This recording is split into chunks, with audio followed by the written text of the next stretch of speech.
Og vi var en tur ind i Ørestaden i går. Ja. Og vi synes, der var meget dødt rundt omkring. Okay. Altså, vi synes ikke, der var så mange mennesker i hvert fald. Nej. Andet end i Fields. Så Ja. vi vil høre, om I synes, Fields har en påvirkning på, hvad der sker i byen, og hvor mange mennesker der er.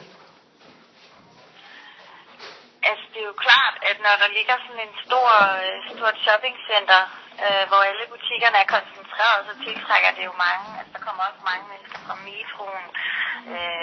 Man kan jo hurtigt komme derud.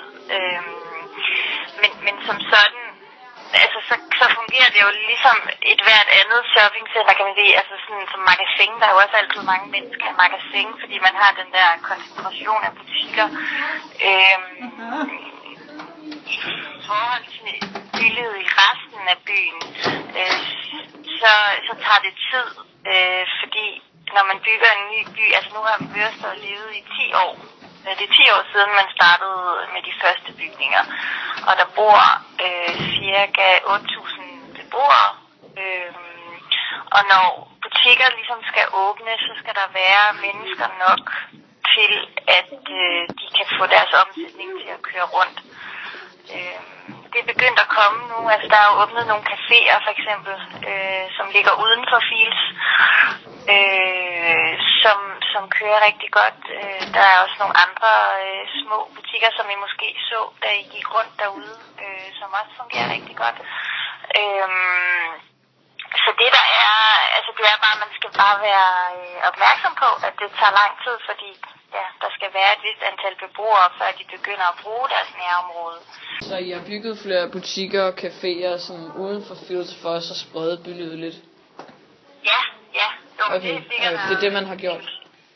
En klar plan for, ja man har fordelt, altså, man snakker jo om, hvor meget kan man ligesom reservere plads til i byen, i forhold til, at der skal bo på sigt de her 20.000 mennesker. Så har man så været inde og vurdere, hvor mange af stueetagerne i bygningerne skal man reservere til butikslokaler. Og så de er der, og det har de altid været. Det har bare været et spørgsmål om, hvornår der er nogen, der tør investere og bygge en forretning op derude. Og det gør folk, når de kan se, der begynder at være mennesker nok til, at de kan løbe rundt. Ja, så I skal have flere mennesker til at flytte ud til Ørestaden for at kunne bruge alle de her caféer og nye butikker og... Ja, men det kommer jo lige så stille af sig selv i takt med, at der kommer flere boliger. Der er stor efterspørgsel på boliger, og der er også mangel på boliger i København. Så det sker jo lige så stille. I dag der bor der de der cirka 8.000, ikke? Men for det stiger med cirka 1.000 mennesker om året.